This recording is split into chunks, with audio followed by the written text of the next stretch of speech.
बातमीपत्रात आता पाहूयात गल्लीपासून ते दिल्लीपर्यंतच्या ताज्या घडामोडींचा धावता आढावा।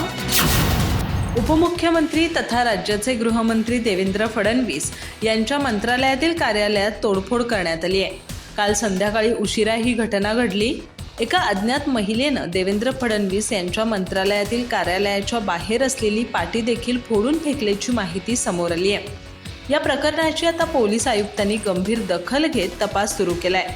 उपमुख्यमंत्री देवेंद्र फडणवीस यांचे मंत्रालयातील कार्यालयात ही घटना घडली आहे। काल संध्याकाळी मुंबईत झालेल्या पावसामुळे सर्व कर्मचाऱ्यांना घरी जाण्याची घाई होती।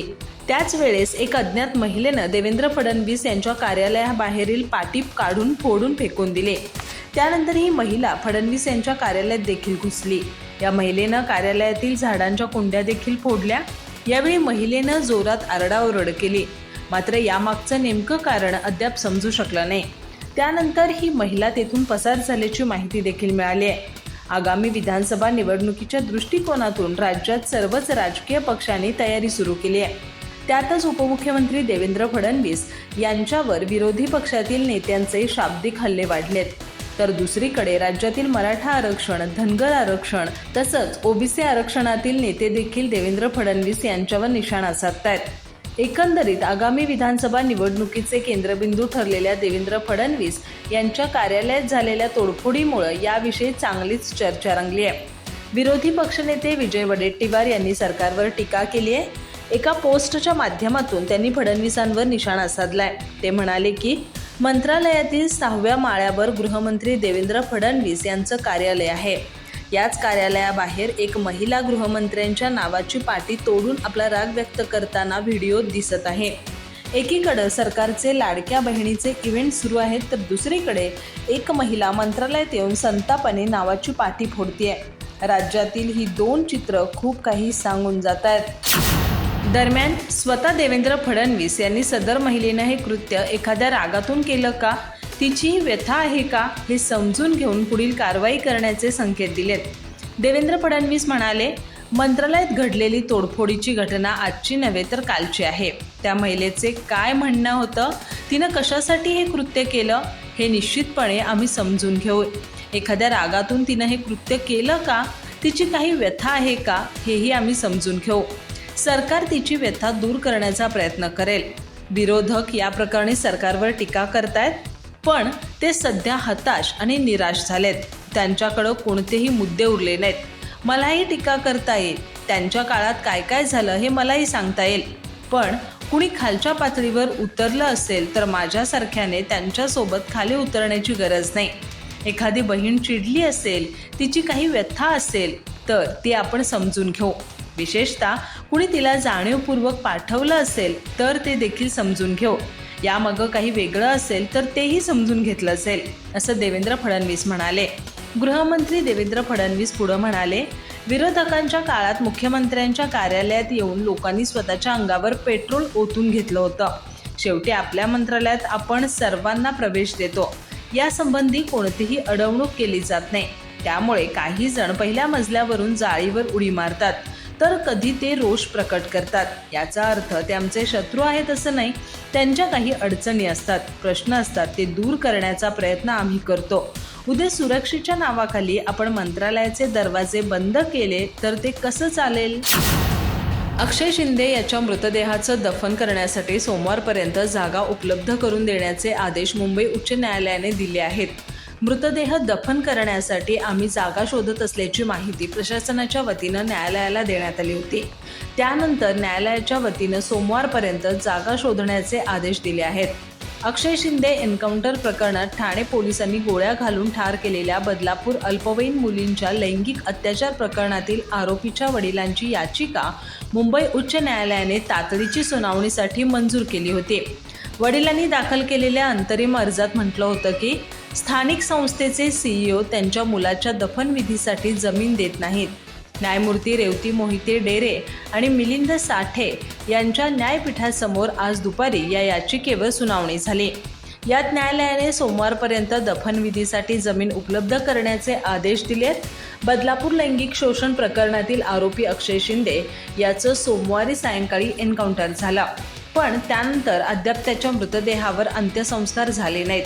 त्याच्या कुटुंबियांनी त्याचं पार्थिव दफन करण्याचा निर्णय घेतलाय, पण स्थानिकांच्या विरोधकामुळे हे अद्याप शक्य झालं नाही.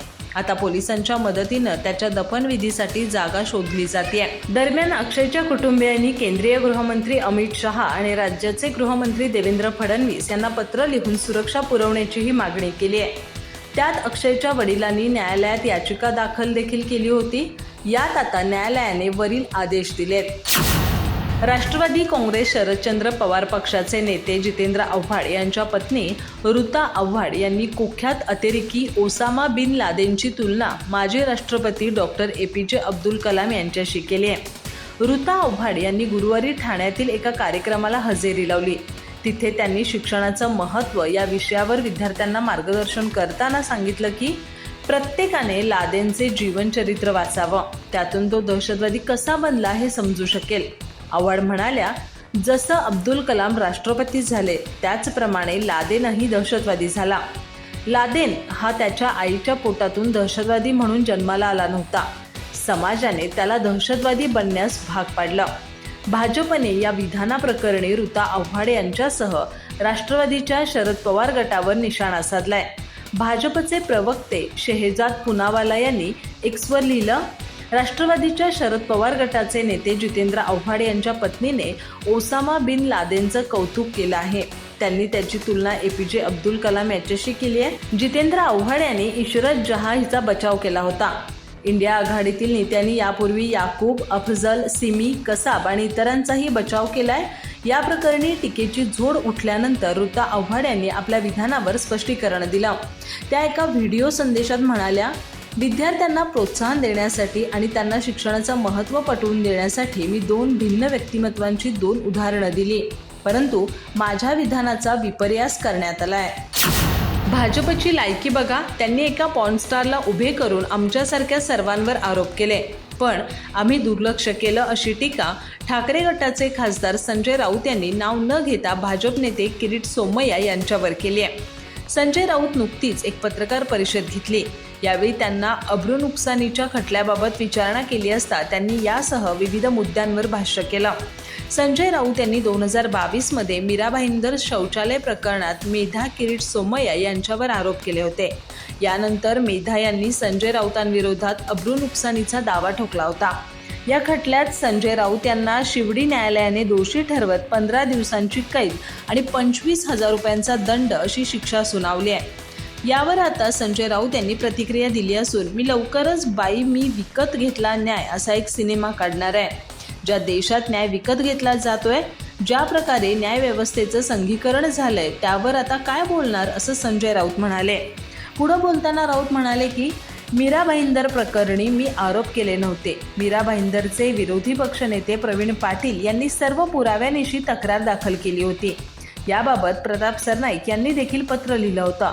हे प्रकरण गंभीर असल्यामुळे हा घोटाळा काही कोटींचा आहे, त्याची चौकशी करायला हवी असं मी म्हटलं होतं, असं संजय राऊत म्हणाले. राज्याच्या सार्वजनिक आरोग्य खात्यात स्वच्छतेच्या नावाखाली सुमारे 3,200 कोटींचा महाघोटाळा झाल्याचा आरोप काँग्रेसचे ज्येष्ठ नेते तथा विधानसभेतील विरोधी पक्षनेते विजय वडेट्टीवार यांनी केलाय. त्यांनी या प्रकरणी आरोग्य विभागाचे स्वच्छतेचा टेंडर तातडीने रद्द करून या संपूर्ण प्रकरणाची उच्चस्तरीय चौकशी करण्याची मागणी केली आहे. घोटाळेबाज सरकारचा पुन्हा एक नवीन घोटाळा महाराष्ट्राच्या पुढे मी मांडतोय. खरं तर राज्यात घोटाळ्याची मालिका थांबत नाही आणि प्रत्येक मंत्री जाता जाता सर्रास तिजोरीची लूट करतो आहे, हे आता महाराष्ट्राच्या पुढे लपून राहिलेलं आहे. सार्वजनिक आरोग्य विभागाचे मंत्री आणि ते सार्वजनिक आरोग्य विभाग तर हे पूर्णतः भ्रष्टाचारामध्ये आणि गैरप्रकारामध्ये पूर्णतः अडकलेला आहे. नुकताच एक आरोग्य विभागाच्या 3200 कोटीचा घोटाळा उजेडात आलेला आहे. खरं तर अनैतिक मार्गाने सत्तेवर आलेली महायुती पुन्हा सत्तेत येणारच नाही हे माहीत असल्यामुळं तिजोरीची लूट राजरोसपणे जाता जाता सुरू आहे आणि तिजोरी साफ करण्याचा पूर्णतः प्रयत्न आणि एककलमी कार्यक्रम राज्यामध्ये सुरू आहे. 21 एप्रिल 2022 रोजी स्वच्छता टेंडरच्या प्रक्रियेसाठी प्रशासकीय मान्यता घेण्यात आली होती. राज्यातील 8 सर्कलमध्ये 27,869 बेडना प्रशासकीय मान्यता देऊन स्वच्छतेच्या घोटाळ्याला सुरुवात केली गेली. पूर्वी ही प्रशासकीय मान्यता केवळ 77,55,18,000 रुपयांची होती. सत्ताधारी पक्षाच्या संबंधित लोकांनी हा उद्योग हातात घेतला आणि ही मान्यता 638 कोटींनी 18 सप्टेंबर 2023 रोजी वाढ करून घेतली. यामध्ये प्राथमिक आरोग्य केंद्र, इतर सामान्य आरोग्य केंद्रांचा समावेश आहे. यासाठी 2022च्या प्रमामध्ये अंतर्गत क्लिनिंग 30 रुपये, बाह्य क्लिनिंग 3 रुपये असा दर निश्चित करण्यात आला होता. सफाई मशीन, कामगार पगार देणं असा हा खर्च दाखवण्यात आला होता. नवीन प्रमा 2023 मध्ये अंतर्गत रेट 84 रुपये, बाह्य रेट 9 रुपये 40 पैसे असा जाणून बुजवून वाढवण्यात आलाय. ही वाढ 77 कोटीवरून 638 कोटी अशी 10 पटींनी करण्यात आली आहे. हे टेंडर 3 वर्षाचं असून यामध्ये 2 वर्षांनी वाढ करण्यात येण्याची तरतूद आहे. हा सरकारी तिजोरीवर दिवसाढवळ्या घातलेला दरोडा आहे. आगामी विधानसभा निवडणुकीच्या तोंडावर उपमुख्यमंत्री अजित पवार यांच्या नेतृत्वातील राष्ट्रवादी काँग्रेस सत्ताधारी महायुतीतून बाहेर पडण्याची चर्चा सुरू आहे. पण केंद्रातील मोदी सरकारने अजित पवार यांचे विश्वासू खासदार सुनील तटकरे यांची पेट्रोलियम आणि नॅचरल गॅस कमिटीच्या अध्यक्षपदी नियुक्ती करून राष्ट्रवादीला सुखद धक्का दिलाय. महाराष्ट्रात लवकरच विधानसभा निवडणुकीचा फड रंगणार आहे. सत्ताधारी महायुतीमध्ये जागा वाटपाची गरमागरम चर्चा सुरू आहे. त्यात राष्ट्रवादी काँग्रेसच्या वाट्याला सर्वात कमी जागा येण्याची शक्यता असल्यामुळे अजित पवार महायुतीतून बाहेर पडून आपली वेगळी चूल मांडतील असा दावा केला जातोय. यासंबंधीची जोरदार चर्चा राज्याच्या राजकीय वर्तुळात सुरू असताना राष्ट्रवादी काँग्रेसचे प्रदेशाध्यक्ष सुनील तटकरे यांना केंद्रात महत्त्वाची जबाबदारी मिळाली आहे. या नियुक्तीमुळे भाजपने एक प्रकारे राष्ट्रवादीला महायुतीत थांबण्याचा संदेश दिल्याची चर्चा आहे. यासंबंधीच्या वृत्तानुसार केंद्राने सुनील तटकरे यांची सरकारच्या पेट्रोलियम आणि नॅचरल गॅस कमिटीच्या अध्यक्षपदी नियुक्ती केली आहे. या समितीत एकूण 31 सदस्य असतात. यापैकी 21 लोकसभा आणि 10 राज्यसभेचे असतात. पेट्रोलियम आणि नॅचरल गॅसशी संबंधित एखादा विषय सभागृहात चर्चेला येणार असेल तर ही समिती त्या विषयाची तपासणी करून त्याचा अहवाल सभागृहाला सादर करते. त्यामुळे या महत्त्वाच्या समितीच्या अध्यक्षपदी नियुक्ती झाल्यामुळे सुनील तटकरे यांचं राजकीय वर्चस्व वाढणार आहे. केंद्रीय निवडणूक आयोगाच्या एका पथकाने शुक्रवारी महाराष्ट्रातील राजकीय पक्षांच्या प्रतिनिधींशी संवाद साधला. या बैठकीत उपमुख्यमंत्री अजित पवार यांच्या नेतृत्वातील राष्ट्रवादी काँग्रेसने महाराष्ट्रात विधानसभेची निवडणूक एकाच टप्प्यात घेण्याची मागणी केली आहे. राष्ट्रवादीने निवडणूक खर्चाची 40 लाख रुपयांची मर्यादा वाढवण्याचीही मागणी केली आहे. मुख्य निवडणूक आयुक्त राजीव कुमार यांच्या नेतृत्वातील 14 सदस्यांचे एक पथक महाराष्ट्राच्या दौऱ्यावर आलं आहे. हे पथक आज उद्या असे सलग 2 दिवस राज्यातील निवडणूक तयारीचा आढावा घेणार आहे. या पथकाने सकाळी 10 वाजता विविध राजकीय पक्षांच्या प्रतिनिधींसोबत चर्चा केली. या बैठकीत राष्ट्रवादी काँग्रेसने आयोगाकडे राज्यातील विधानसभा निवडणूक एकाच टप्प्यात घेण्याची मागणी केली आहे. याविषयी राष्ट्रवादीचे मंत्री अनिल पाटील म्हणाले, आजच्या बैठकीत आम्ही निवडणूक आयोगापुढे काही महत्त्वाचे मुद्दे मांडले. महाराष्ट्र एक सुसंस्कृत राज्य आहे, त्यामुळे इथे एका टप्प्यात निवडणूक घेतली तरी चालतं. यामुळे आम्ही निवडणूक आयोगापुढे राज्य विधानसभेची निवडणूक एका टप्प्यात घेण्याची विनंती केली आहे. आयोगाने निवडणूक खर्चाची मर्यादा वाढवण्यावरही विचार केला पाहिजे. यासंबंधी आयोगाने जाहिरातीच्या बाबतीत आयोगाने सरकारी रेट धरला पाहिजे किंवा जाहिरातीवर होणारा खर्च निवडणुकीच्या खर्चातून वगळला पाहिजे. अनिल पाटील यांनी यावेळी आयोगाकडे आचारसंहितेचे गुन्हे दाखल करताना संबंधित उमेदवारांचे म्हणणे विचारात घेण्याचीही विनंती केली आहे. निवडणुकीच्या प्रचारात अनेकदा उमेदवारांकडून आचारसंहितेचं उल्लंघन केलं जातं, त्यामुळे त्यांनी केलेली ही मागणी अत्यंत महत्त्वाची आहे. राजकोट किल्ल्यावरील छत्रपती शिवाजी महाराजांचा पूर्णाकृती पुतळा कोसळल्यामुळे अवघ्या राज्यात जनक्षोभ उसळला असताना आता राज्य सरकारने या ठिकाणी 100 कोटींची शिवसृष्टी उभारण्याचा निर्णय घेतला आहे. ऊर्जा हिंदुत्वाची नामक ही शिवसृष्टी न्यूयॉर्क स्थित स्टॅच्यू ऑफ लिबर्टीच्या धर्तीवर उभारण्यात येणार आहे. या माध्यमातून शिवप्रेमींना मावळे, मच्छालय आणि राजवाड्याचंही दर्शन होणार आहे. छत्रपती शिवाजी महाराज यांच्या शौर्याला सलाम करण्यासाठी सिंधुदुर्ग जिल्ह्यातील मालवणच्या राजकोट किल्ल्यावर छत्रपती शिवाजी महाराज यांचा पूर्णाकृती पुतळा उभारण्यात आला होता. पंतप्रधान नरेंद्र मोदी यांनी 4 डिसेंबर 2023 रोजी एका दिमाखदार कार्यक्रमात या पुतळ्याचं अनावरण केलं होतं. पण हा पुतळा नुकताच कोसळला. या घटनेमुळे जनतेमध्ये संतापाची लाट उसळली आहे. विरोधकांनीही या प्रकरणी सरकारवर टीकेची झोड उठवली आहे. या पार्श्वभूमीवर सरकारने नव्याने उभारण्यात येणाऱ्या महाराजांच्या पुतळ्यानजीक ऊर्जा हिंदुत्वाची नामक शिवसृष्टी उभारण्याचा निर्णय घेतला आहे. या प्रकल्पावर जवळपास 100 कोटींचा खर्च अपेक्षित आहे. शिक्षण मंत्री दीपक केसरकर यांनी या प्रकल्पासाठी पुढाकार घेतला आहे. सिंधुदुर्गच्या जिल्हा नियोजन समितीच्या नव्या सभागृहात शुक्रवारी कुडाळ मालवण विधानसभेसाठी जनता दरबाराचं आयोजन केलं होतं. त्यानंतर मंत्री केसरकर यांच्या सूचनेनुसार या प्रकल्पाचं वास्तुविशारद अमित कामत यांनी पालकमंत्री रवींद्र चव्हाण यांच्यापुढे हे सादरीकरण केलं.